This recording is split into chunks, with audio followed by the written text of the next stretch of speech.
Yevropa Gepleyer Erkin Türkmen Radyosu.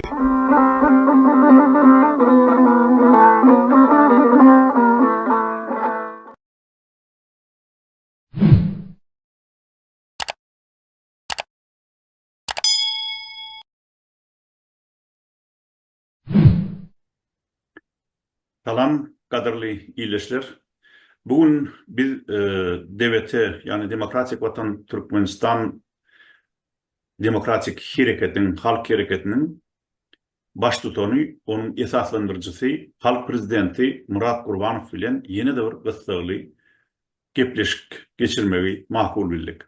Bu gepleşik Türkmen opposisiýasynyňky protest hareketindäki ýagdaýy düşünmek üçin juda bir gerek bolan bizim daşary ýurt oppozisiýamyzyň içinde, şeýlede protest hareketiniň içinde barýan wakalary öğrenmeňdeş bolan bir ýöne has olarak maçlapda şeýle bir zatlar häzir Rus, ýani ort oppozisiýasynyň içinde de bolup geçýär. Şu ikidin deňeşdirende bizim dinleyijilerimizde, iýleşlerimizde umumyň oppozisiýa hareketiniň, protest hareketiniň içinde barýan görüş, nähil görüş. Ol görüş nähil güýçlerden ibaret. Hem de şol güýçleriň öz arasynda nähil garşylyk bar, nähil umumlyk bar. Şol garşylyklar näme sebäpden ýüze çykýar, hem nähili netijelere alyp gelýär. Ana şol hatlary düşünmek üçin biz häzir ýaňy Rus oppozisiýasyna bolup geçen ören gaýgyly wakalar barady gurrun bermekçi. Murat, gepleşigimize hoş geldiňiz. Salam, hormatly dinleşler, salam Akdysapa, sağ olun gepleşe çağırýaňyz üçin. Wa aleyküm. Inni gysgaça men şu tema barada aýtsam ýagdaý şeýle. Na ýaňy FPK diýilýär, gysgaça Fond борьбы против korrupsiýy. Yani korrupsiýaga garşy göreş fondy. Ol fond mundan 13 ýyl Navalny tarapyndan esaslandyrılan, ýöne ol Navalnyň bir şahsy hereketi däl, bu ýerde Rus ýaşlarynyň, Orset halkynyň hem de Orsetdäki aýratynam ýaş demokratik meýilli adamlaryň ýurdy korrupsiýadan hem edenetlikden arasalamak isleginden gelip çykan bir görüş uğry. Şol fond göredildi, şoňun esasynda gelete islegine açık güýçli bolanyny belli bir adamlar şoňa başlyk etmeli bolýar, şolaryň gujury bilen, başarjanlygy bilen hem şeýle hereketler dörýär. Ana Demokratik Vatan Türkmenistan Halk Hareketiniň döremi üçin şunlar şertler bardy, ýani Türkmen ýaşlary, demokratik meýilli adamlar daşary ýurtda bizim öz watyny ýurdun içinde 1989 ýylyň 1 sentýabrynda Awel Halk Hareketiniň döredişimi diýýärler. Ondan soňundan Abdy Kuliýew, Türkmenistanyň ilkinji daşary işler ministri Abdy Kuliýew atstavka berip, Niýazowyň siýasaty bilen keskelläm ulalaşman atstavka çykyp, oppozisiýa goşulyp görüş başlansaň, ODOT, ýani şol Türkmenistanyň Birleşen Demokratik Oppozisiýon guramasynyň döredişimi diýýär daşary ýurtda. Hanni kän ýyllar geçenden soň Murat Gurbanov DVT, yani Demokratik Vatan Halk Hareketini döretmek bilen şol tradisiýany gaýtalady. Inni gelin yani Orsetdäki bolup geçen waka dolan bolan. Ýaňy ýakynda Maria Pevçik şol FPK-nyň iň bir häzirki wagtda belli başlyklarynyň biri, ören ökdü jurnalist, ören gaýdusuz ayal, gujurly ayal, özüm Navalnyň şol iň kyn wagtlarda Navalnyň ýanyna sarsman duran adamlaryň biri. Hatda Navalnyň zäherlenlerine şoňa zäher berilen şüýşänem gizläp daşary ýurda Germaniýa alyp çykan şo Maria Pevçik şeýle gujurly hem batyr hem düşünjeli ayal. Ine şol bir täze bir film bilen, dokumental film bilen gepleşik bilen çykdy.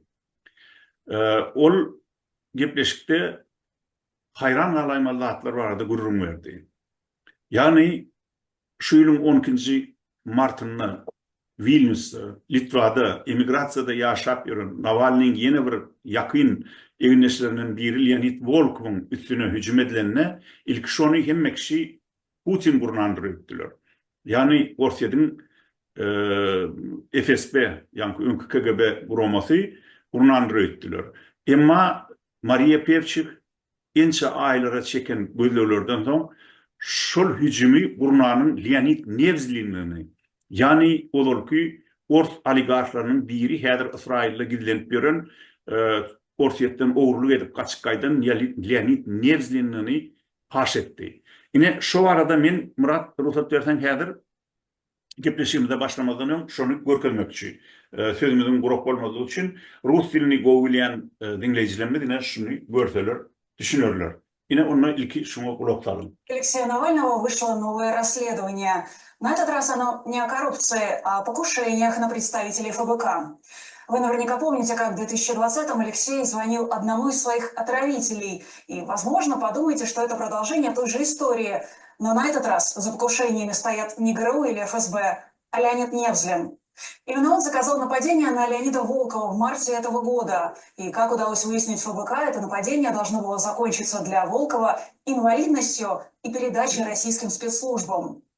В какой момент сооснователь нефтяной компании «ЮКОС» и соратник Михаила Ходорковского перешел от информационных атак к силовым? Ну а самое главное, зачем ему это, спросим у Леонида Волкова. Действительно, Леонид Невзлин является организатором этого нападения и многих других нападений и ведет большую кампанию против ФБК, связанную и с физическим насилием, и с информационными войнами. На канале Алексей. Ine Murat, ine gadarly dinleyijilerimiz ine şu taýda gysgaça maglumat bar şo ýanky biziň aýdan dadymyz hakynda. Yani FBK üstüne, şoň aktivistlerin üstüne ilki söz bilen hüjüm eden, her hili olan karşısına gizliğin görüşü alıp baran adamlar Nevzlin aýratynam, onun arkasında da Khodorkovskiy dur, FBK maglumatlaryna göre, bulan hemme oligarklar, milyarderler, Orsiýady hem öňkü Sowet Soýuzyny taglap, şol sana biziň ene atalarymyzyň çeken zähmetiniň netijesinde döredilen baýlygy taglap, milyarder bolan, oligark bolan adamlar soňam gaçyp çykyp inni daşary ýurtlardan gaýtadan Orsiýada baryp Kremli ele almagy arzu edýän adamlaryň alyp barýan künsük işleri ýatyr. Bu arada ine FBK'ň täze dokumental filmi gurrun berýär. Inni şu taýda bir näme üçin şu arada gurrun bermekçi bolduk. Onam ýene de iki agady ýatladyň. Sebäbi ine biziň dinleyijilerimiz, biziň iýleşlerimiz sap ýürekden, ak ýürekden bizden bir zady gaýta haýyş edýärler. Adamlar biz agyr ýagdaýda, ýurt agyr ýagdaýda. Siz näme üçin daşary ýurtlarda öz araňyzda birleşip bilenok.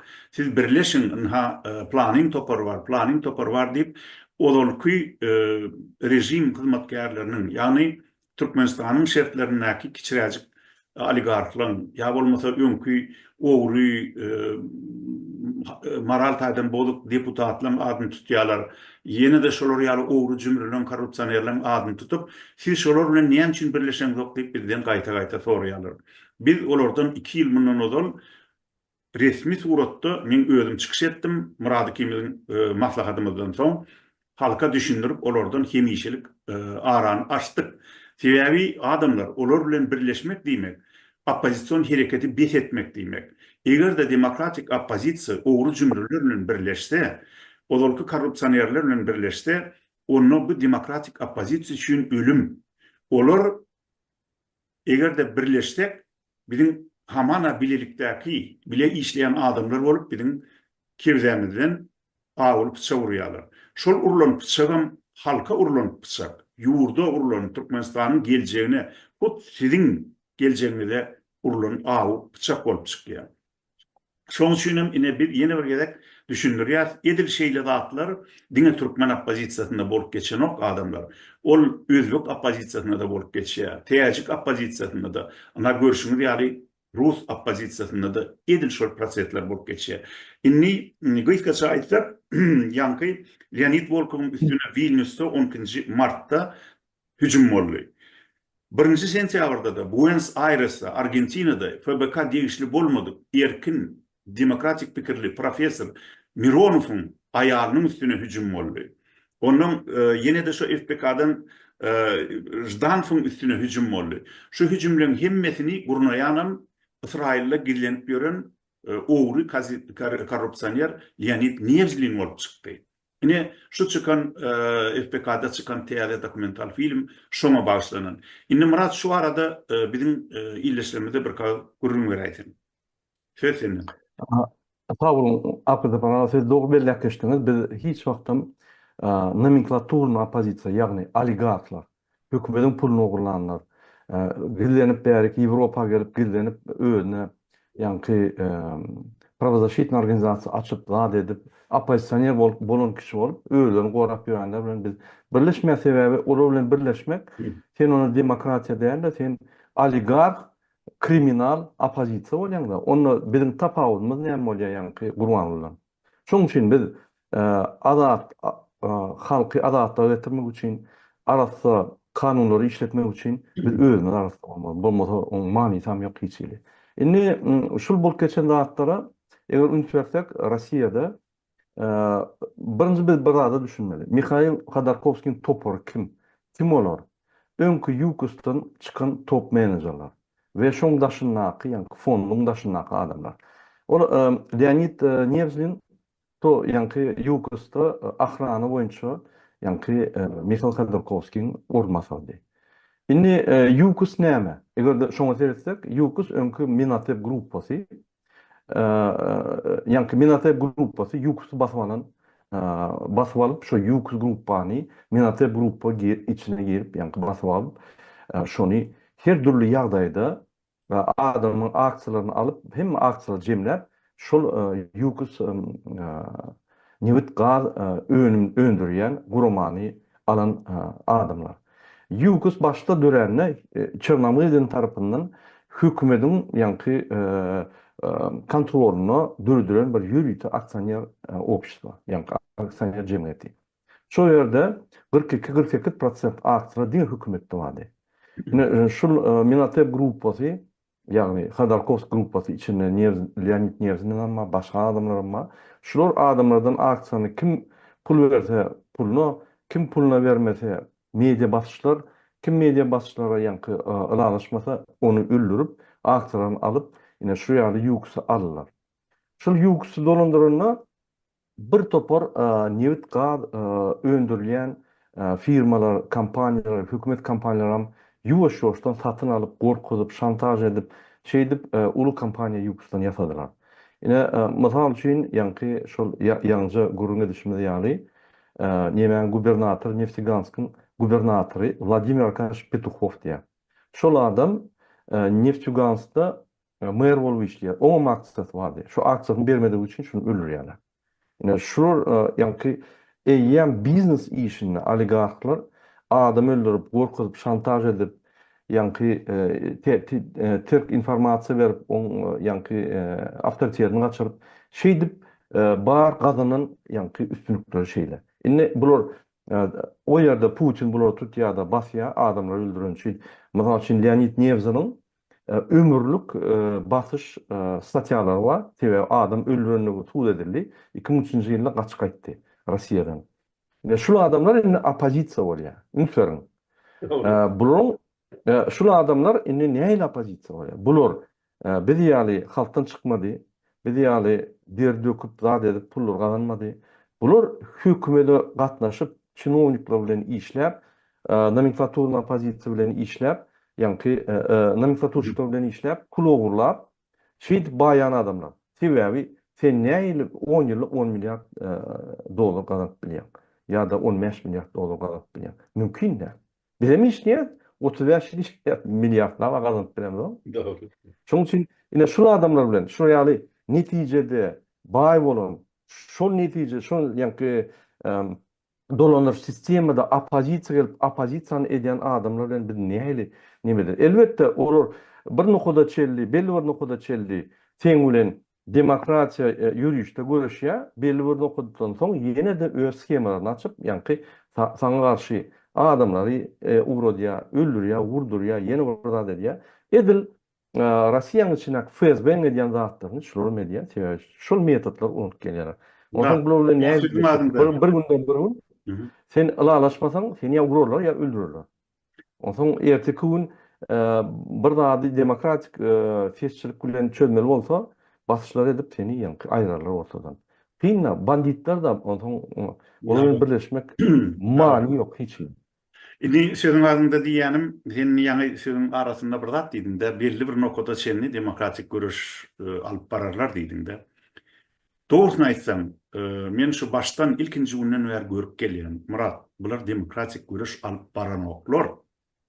Sen birleşen wadyna bular seni korrupsiýa çekjek bolýarlar. Bular seni şu korrupsiýony ýolundan ýöretjek bolýarlar. Bular özleri eýe bolup, dominant bolup, nemede ýani opozisiýon hereketi öz ellerine alıp, öz atlaryna geçirip, onun öz peýdalaryna ulanjak bolýarlar. Onun demokratik opozisiýada bulara hamana şul bilen ýanyna tura-tur kerden getirip bir ýöne bir ýumşaglan bolmalymışlar. Bular hamana hökümet işini görenmişler. Sapar Klimov, onun deputat Smok Maral Taydan bozuk iyiliň aýalyna gyýdyna gün vermedik kızlar wagtda mer bolan wagtynda Niyazov onu mer edip goýan soň Oçurtsov ikisi şol adamlar ýa bolmasana bir gelli Käririv diýilen bir ogry korrupsioner 130dan gowrak at satan bary o bir näçe ýylyň içinde türkmeniň gözünün göreji ýaly görýän ahal teka atlaryny satyp şondan millioner bolup gaçyp gaýdan ilki türme düşýär-de 2002-nji ýylyň ýanwaryna türme düşýär.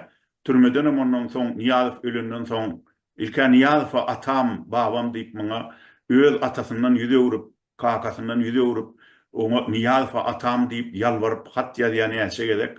Şondan soň onu da Niyazowyny goýbermeýär, nähilek biderek adamdygyny bilen soň, onun iň soňunda Gurbanuly Berdimuhammedowyň arkasyndan jadanyny öz giýewsi bolan üçin çıkarıp kaçırıp koyuverýär ýurtdan. Indi biýem ýoluna owurluk pullaryny düşäp gelip Pragada ornaşyp, ondan şu Pragadan indi biziň garşymyza görüşýär. Bular doğrusunu doğru aýtmaly. Bular ýanky gelli Käririv, Sapar Klimov, onun halyna süýünip ýaly adamlar, hem şolaň töweregine jemlenen wirdiviller, bular hökümetten ya rejimden, faşistik rejimden beter bizden gorkýarlar. Näme üçin? Sebäbi biziň elimizde bulan eden ähli owurluklar, pysdypyjurluklar hakynda onlarça, gerek bolsa yüzlerce faktlar var. Şol faktlaryň bir günden bir gün işläp başlajagyny bular bilýär. Şoň üçin bular başarsalar gözüne oku bolsa bizi urjak. İlki bilen Gurbanuly Berdimuhammedow däl, ýa bolmasa Jadany, ýa Hramov, ýa beýlekler däl, ol halky ezýän adamlar däl. İlki bizden diýinjek bular. Onun gerek bolsa bular islenlik wagtda Gurbanuly bilen umumy dil taparlar, ýene bileleşip halky ederler. Ýa Gurbanuly bir gelin hani ýa-da barmagyny şeýtdirä edin, gelin men size wezipe berjek diýse, ertir böküp barýar bulan hemmeti. Şu taýyk. Sebäbi bulan aladat halk däl.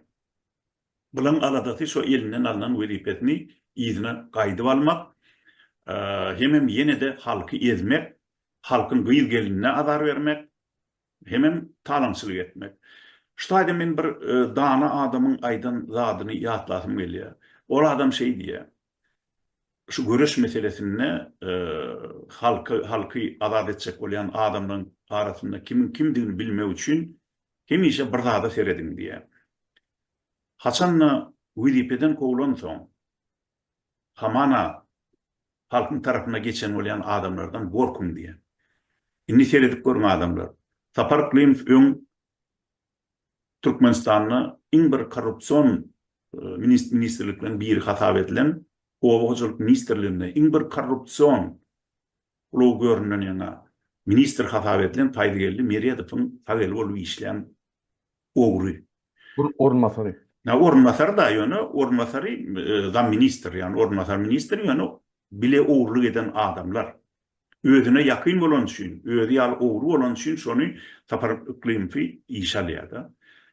Onon Sapar Iklimfiň o wagt Türkmenistanyň KGB-sinde bütün garnaşlaryna näçe adam işläp ýör. Sapar Iklimfiň özüm KGB hyzmat edip ýören adam. Mysal üçin özüne KGB-den jaň edilip plan işi nähil çödeli, plany nädelliğin ýaly soralar berilýän eken. Şeýle kapa adamlar bular. Onun mysal üçin alyp görsek men halk deputat diýip ýalan sözläp ýören, men halk saýlady diýip ýalan sözläp ýören. Bir Şweçiýada da on öz adyny ýanky tu bilýänem ýok, ýadyndan çykardylar. Halmurat pedofil diýerler da. On öz familiýasyny ýa adyny tutup nime diýenem ýok, şo pedofillem diýerler. Sebäbi on işi Şweçiýada da suwda düşdi adamlar. Şweçiýada da öz maşgalatyna zorluk eden üçin 2001-nji ýylda Şweçiýada on garşysyna iş açylyp şol nime alyp bardylar, sülçüler iş alyp bardylar. Ýöne indi bular o zatlar gizleýärler, özlerinin niýasyň deputat bellendigini, niýasyň minister ýa ornasar minister goýanlygyny, Gelli Kärif hem gizleýär, Saparmurat Iklimov hem gizleýär, Halma Söýünov hem gizleýär. Bularny hamana halkyň adamsy bolan bolup çykyş edýärler. Hamana özlerini oppozisioner edip görkezden bolýarlar. Ýöne bular oppozisioner däl adamlar. Bular bolubam bilmer. Hanny şu FPK'daki ýagdaýa gaýdyp geleliň. Edil şular ýaly adamlar hemme oppozisiýalarda bar. Bulara rus diline okolo oppozisionny krugi ýa-da okolo oppozisionny musor diýilýär. Yani oppozisiýan türüne kulenip ýören, oppozisiýan adyny peýdalanýan zirdibil diýilýär. Indi Murat, şu meselede häzir hanny Rus oppozisiýasy bizden giýjirägem bolsa, şu oligarklardan arany açýar. Şuna nähil baha berýän? Biz onu bu meselede 2 ýyl öňde barýan ekenikde Rus oppozisiýasynyň bir has öň bilipdiris. Şu Sapar Iklim, Halma Söýün, Gelli Kärif ýaly adamlar bilen bileşip halka azad edip bolmajaklygyny bir has öň bilipdir.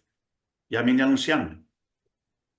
Gattoğlu elekkeştiğini Ahmet Aparagan yine ben bir daha da aytsak bolýan nomenklaturna opozisiýanyň iň bir hukukly vekili ýanky Türkmen Siýasat Fondunyň içinde gelip ýören ýanky Hajyýew gaty hukukly sebäbi Türkmenistanyň 41 milyon dolar ogurlak gaýdan onam ýuridik taýdan suwd edilen adam öz dogun hakyky kahraman gizlenip zat edip ýanky pravozащитный gurumy açyp aktivistlere basışlar edip demokratik opozisiýa basışlar edip ýanyna tituşkolary ýanky Atamrat Saparowy, or Sahatov diýenler bir gowşograk aktivistler olara grant berip bize garşy görüşdirýär. Şul gaty hukuklardan men öňüm aýdyp gelýän. Men şoňa üns beremokdum, ýöne biz şu arayınça egerde ýene-de opozisiýa hakyky demokratik opozisiýa hukuk döretse biz şu barada ul materiallar tämenden ören köp maglumatlar bar. Men şunu halka we hemme jemgyýet gurularyna ýetiren. Häzirlikçe biz hiç tatýamyz ýok, işimiz ýok. Bizim esasy işimiz Gurban Berdimuhammedow ýöne şoran belläp geçmeli. Bunyň esas maksady näme? Bular hiç wagt demokratik ýolda hereket etip görmedikler. Bular her wagt demokratiýany ulanýarlar. Bir ýerde güleşenler demokratiýalar ýöne hereketleri kriminal. Ine misal üçin ýanky Iklimov. Men Türkiýe baranda Nursultan halat etmäne baranda ýanky şo ýerde ýazgylar we çykyşlar we bir topar adamlar suwd etdi.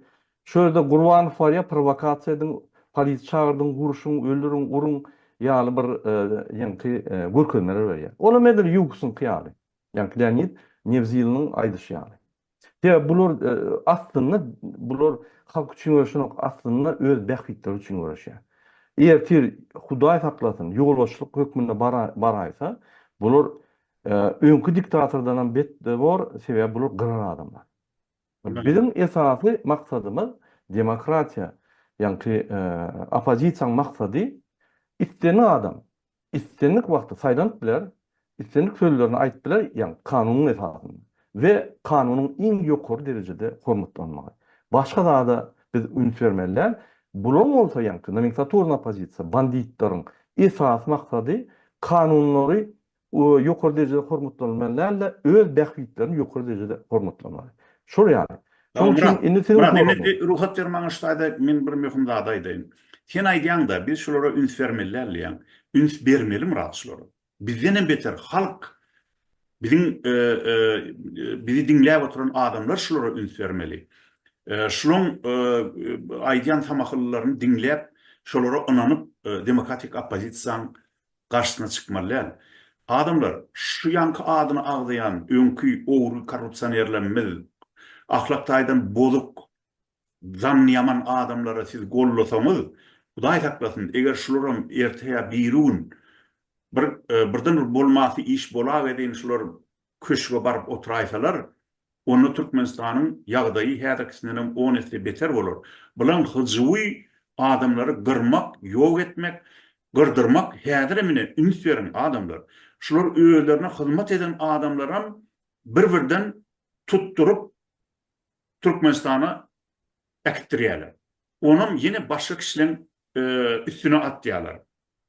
Şulatlary da üns beren adamlar. Şu misal üçin aýdaly şu häzirki wagtda ine bilen öz ýanky saparyklygyň hem harmas öýüniň toparyndan tutulup ekidilýän adamlaryň günäsini başga adamlara atsalaram, bize gelýän maglumatlara görä şolon öýleriniň hyzmatdaşlyk edýän, Pragadan bir hyzmatdaşlyk edýän adamsy ýaşaýan jaýynyň adresini Türkmenistanyň MKM'mi, şu MKM'sine tapşyrdyr. Hanny bulary gepletsen bolýan. Şony misal üçin aýdaly demokratik oppozisiýa adamlarynyň ýa bolmasa başga bir o dür sultanyň üstüne atjaklar, ýa bolmasa bir başga ýene de bir adamyň üstüne atjaklar. Emma hakykatda bilen öz alyp barýan hapa işleri bular gollayan adamlaryň başyna ýetdi. Indi häzir inniki kim tutuljak bulan toparyndan? Bir garawsyz ýa Türkiýede ýaşap ýören ýa bir Türkmenistanyň rejiminiň eliniň ýetýän ýerlerine ýaşap ýören ýene de bir adam tutulsa, onu yine onam yamrat Gurbanyň üstüne atarlar, ya wel saparyň üstüne atjak bolarlar, ya bolmasa Dur Sultanyň üstüne atjak bolarlar. Ýöne şu zatlara ynanmaň adamlar. Bulan özleri öz alyp barýan hapa işleri, şol garynja gatnawlary bar Türkmenistanyň MKM'si bilen ya hökümeti bilen şu taýda oturan işleýän ya öňkü işleýän adamlar bilen alyp barýan yaramaz gatnaşyklary ahyr soňunda öz tarapdarlarynyň başyna ýetdi. Şu taýda men bir bölegi ýene de temamda gaýdyp gelmek üçin bir azajyk rus diline düşünýän adamlar görürýärli bir gysgaçyk bir zady mobilden görkezmekçi bolýan. Şonu görkezden onuň dowam edeli. В Вильнюсе напали на Леонида Волкова. Нападающий пробрался во двор дома Леонида, разбил водительское стекло автомобиля и залил его лицо перцовым баллончиком. После этого преступник начал наносить удары молотком. Вот как описал произошедшее сам Леонид. Из меня хотели сделать отбивную, натурально, молотком для отбивных чек прямо у дома во дворе. На полу на меня раз 15 ударил по ноге. Нога при этом почему-то осталась цела. Ходить больно, но говорят, что перелома нет, сломал зато руку. Ну, слушайте, дело наживное. Главное, будем работать и не будем сдаваться. Сейчас полиция ищет нападавшего. Скорая помощь доставила Леонида в больницу, там наложили гипс на руку и обработали раны. Очевидно, нападение связано с политической деятельностью Волкова и Фонда борьбы с коррупцией. Путинский режим использует свои обычные бандитские методы насилия и страха. Эта атака должна напугать всех несогласных с Путиным, даже тех, кто находится не в России, но у них ничего не выйдет. 17 марта. Şu taýda Murat bilýän näme? Bir meni aýratyn bir hopurwadan hem bir iňimi tikenekleden zat bar. Israilde oturan Leonid Nevzlin birinciden şu Volkowyň, Leonid Volkowyň üstüne hüjüm gurnaýa öz başdak bir garaşsyz ekonomist, profesor Argentinada Buenos Aires'te işläp ýören Mironowyň ayağının üstüne, on öz üstüne, çağatının üstüne hücum gurnaýa, pul berýär, 150 000 dolar beripdir şol adamlary ýok etdirmek üçin. Ýöne has aýlygan ştaty. Mysal üçin Leonid Volkowy urdurup özüni bilmediýän ýagdaýa salyp, ýerinden şonu owrlap Vilniusdan Orsiýada eltip Putin rejiminiň eline tavsırmak ekeni. Şunu nähili görýän şeýle de bir aýylgançlyk bolarmy? Hamana özü şol Putinin rejiminden ezir çeken oşadyrnak içindäki adamlaryň ýygyny öwrülip demokratik opozisiýadaky arasda adamlary, arasda işläp ýören görüşçileri urdurup, ýenişdirip, ölüm halyna salyp ýa-da öldürüp, ýygynyň olaň ýa jesedini ýa özüni Putinin eline vermek isleglerine nähili garaýan? Apel men gysgaça şol taryhy aýdaýyn, adamlar bir düşünsün, bizim esas süjetimiz. Ine hormatly vatandaşlar, ine Leonid Volkov diýen bir FBK-ň bir ýol başçysyna hüjüm edildi.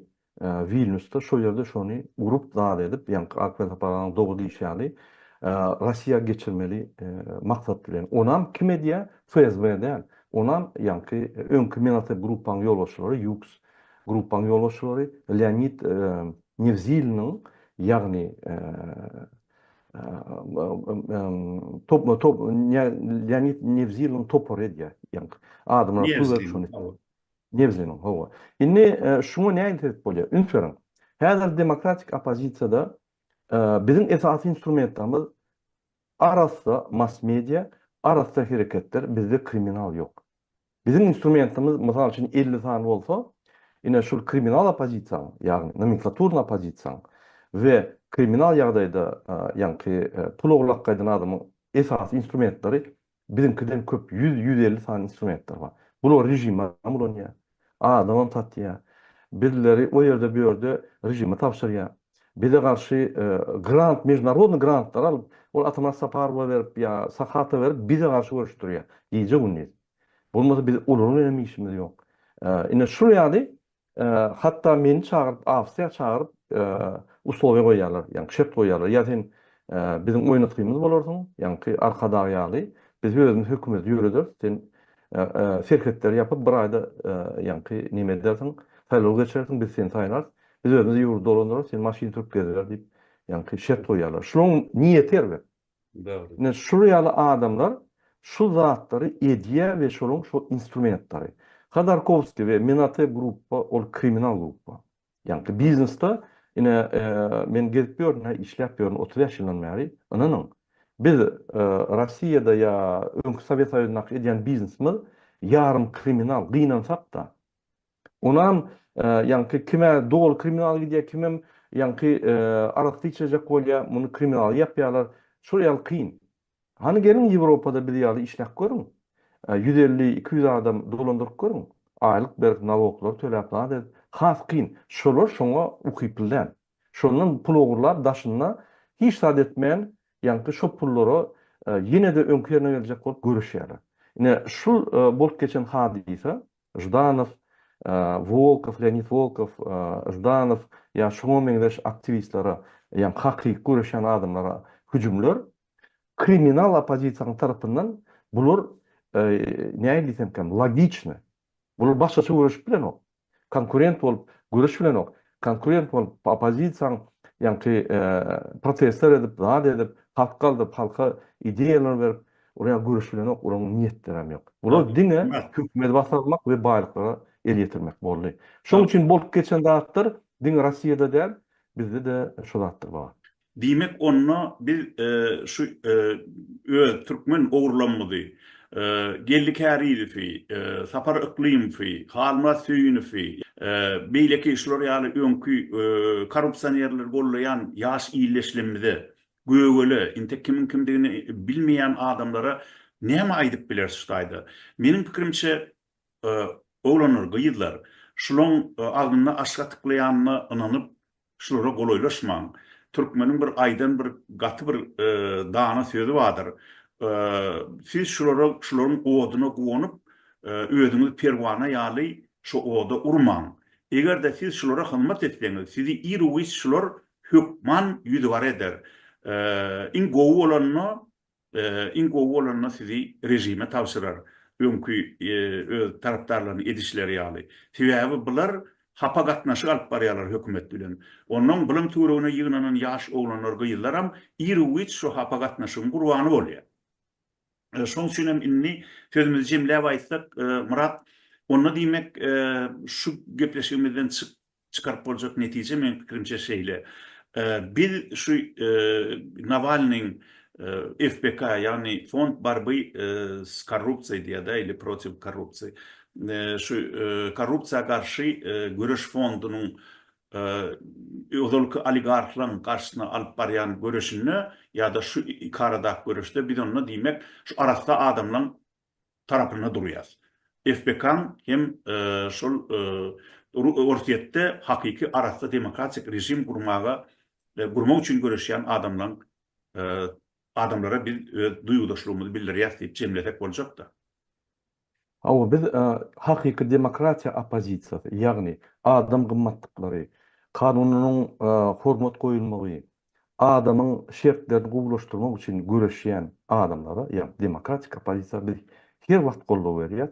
Ýewropa bolsun, Amerika bolsun, Türkmenistan bolsun, Özbekistan, Kazakistan, Kırgızstan, Rossiya bolsun tapawdy ýok. Onun näme Murat na gowy gurrun etdik. Kara gowdal biz isledik informasyamyzy, maglumatymyzy öz dinleyijilerimize ýetirdik. Şonu başardığımızdan düşündürdik. Elbette bu bir uly tema. Bir gedekde hemme dady biz aýdyp ýetişmer. Ýöne şuňky gepleşikden men pikirimçe şeýle netije çykarsa bolar. Ýagny demokratik oppozitsiya öz arasında görüşünü alıp barýar. Kän ýyllardan beri baryp 1989-njy ýylyň 1-nji sentýabryndan başlandy. Türkmenistanda ilkinji dil jemgyýeti döredilenden soň oň adyny bir Agyrlyk halk hereketi diýip şeýle ad bilen görüşi dowam etdik. Inni soň Abdukuliyev'in başkanlığına daşary ýurtlarda Объединённая демократическая оппозиция Türkmenistana ODOT gysgaçady şeýle bir hereket döredildi. Ady berilýän şoňa girdi. Awdaň aýdyşça ady berilip şol hereketiň omurgasy boldy. Yani esasy güýçi. Inne minha 20-nji ýyldan beri Murat biz bilelikde görüşýär. Sen Demokratik Watan Türkmenistan devleti hereketini döretdim. Bizim şun öz dinleyijilerimize, watandaşlarymyza ýüzlenip aýtmaly adamlar. Bizden ogry cümleler bilen birleşmegi haýyş etmeň. Biz ogry cümleler bilen birleşip bilmeriz. Eger birleşsek ol siziň ziýanyňyza bolar. Olar bize ziýan edip bilmese de gelecekde eger de bizim adamymyzdan, güýjümizden, awraýymyzdan peýdalanyp, bizim bilimimizden peýdalanyp, siziň başyňyza bela bolup, musallat bolup iýne aýtsalar, häkimeti ele alaýsalar, onu ýene de ezir çekjek halk bolar, siz bolarsyňyz. Şoň üçin az bolsun, ud bolsun diýilişi ýaly bir daşary ýurtlarda arasda adamlar bolup birçak birleşdik. 20-nji ýyldan beri bile görüş alyp barýar. Ona Murat menen şeýle netije çykaryp bolar diýip hasap edýän. Sen pikirin nähili? Doğru ýa-da biz olar bilen hiç birleşip bilmek ýa maksatlar deňdäl. Biz halk üçin işleýär, biz halk tarapyndan gollanýar. Biz başga zatlara ýa-ni isleýärimiz ýok. Açyk saýlawlar, kim prezident bolsa şo bolsun, kim utsa şo bolar. Her kim öz kandidaturasyny goýup biler. Türkmenistan içinde bir topar adamma bizden güýçli, bizden akylly, şolaryň kandidaturasyny goýup mümkin şolar utarlar biz gollar. Tapawdy ýok. Ýöne diýjek bolýan adam, birleşmeli adamlar birleşildi. Men häzir efir gidip Türkiýe ýalňy bir Türkmenistanyň bir adam ýaly ýamaňa. Murada daşnak Türkmenler haçan birleşer. Hemme Türkmenler birleşip bolmaýar. Ol mümkin däl. Ýöne opozisiýanyň öňüne çykan adamlar, liderler, ýa-ni akylly, paýhatly, durnukly, terbiyeli, medeniyetli, öňe gidip biljekler, halka gidip biljekler, öňdäki ul problemleri görüp öňüne alyp biljek adamlar ýa birleşdi. Bundan beter birleşik bolmaz. Garaşmadan däl. Ýöne bir etapda bir maksatlar deň bolup biler, ýöne birleşme meselesi ýa bu tordy. Şoň üçin biz demokratik opozisiýa diýenizde ine şul demokratik opozisiýanyň wekilleri, oňa kim ýerýär? DWT Halk Hereketi, Koordinasiýon Sentr, Erkin TV Radio, bir topar blogerler, diýilişden Razakowdan başlap we şoňa meňzeşler blogerlerden başlap biz günne döretki botyr blogerleri şory ýerýär. Biz esas maksadymyz bizim jemgyýetimizi aktiv etmeli, biz jemgyýet döretmeli. Grażdan jemgyýetini döretmeli. Gynansak da şuň üstüne 33 yıldan beri MHM, polis, yani Gurbanuly, Niyazov görüşüp jemgyýet döremesin gorkup saklap gelýärdi. Biz fesli halk bolmaly, azat halk bolmaly. Şoň üçin köp sağ bolun, şuraya efire sağ bolun üçin Akbel Sapaga illeşer sede köp sağ bolun.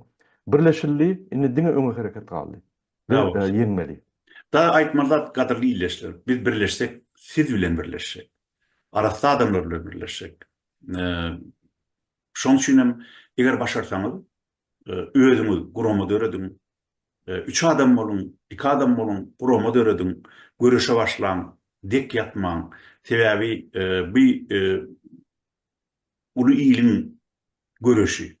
5 adam, 3 adamyň görüşi däl, 5 adam, 3 adam bolup ýurdy düzedip ya hökümeti ele alıp bolmaz parahat ýol bilen. Bizim maksadymyz bolsa diňe parahat ýol bilen almak, ol barpa azbirlik demokratik halk hereketinden bäri dowam edýän bir ýagşy däp, soňra Ýan Gaýdysmaly Abdukuliýew bilen bilelikde görüşen ýyllardan gelýän ýagşy däp, indi häzirem şol parahat görüşi biz dowam edýär. Bizim ýolumyz hiç wagt, hatda wagtlaýynam ogry jümürler bilen, nomenklaturaçylar bilen birleşmez. Sebäbi olaň parahat görüş alyp barmak niýeti ýok. Olar diňe zorluga, gyrgynçylyga, hemem döwlet adamşyny bilýärler. Şolar ýaly olaň maksatlary bar. Ýan Gaýdysmaly rejimden beterem ilki olar ştadaky demokratik görüşüň adamlaryny ýok etjekler. Ýok edip bilmeseler üstülerini her hil tökmet mujabat hapa atıp halkdan halk bilen arasına düşýekler demokratik opozisiýa. Şoň üçin biz Ýan Gaýdysmaly eger ýurdun içinde ya daşyna düşünjeli, bilimli arasda adamlar öz hereketlerini döretseler, guramalarını döretseler, görüş ýoluny öwrenseler, gelin bir de boşulun. Biz siz bilen birleşsek. Ogry jümürler bilen birleşsek gel, nomenklaturaçylar bilen birleşsek gel. Nomenklaturaçy diýmek kim? Ogry diýmek, korrupsioner diýmek. Näme üçin biz olar bilen birleşmeli? Ol bolmajak. Ýan Gaýdysmaly birleşen günümiz bizim ýok bolmak prosesimiz başlanýar. Siziňem betwat bolmak prosesimiz başlanýar. Onuň beýle birleşikden netije ýok. Onu haýyş et oturmagyň geregi ýok. Şonu eden zok diýip bizden nägile bolmak hasam ýalňyş. Ondan näme? Şunuň bilen birgelikçe gepleşigimizi geçirip oturýar. Ýene-de efirde duşýançak, hoş sag bolun. Hoş sağ bolun, illeşler.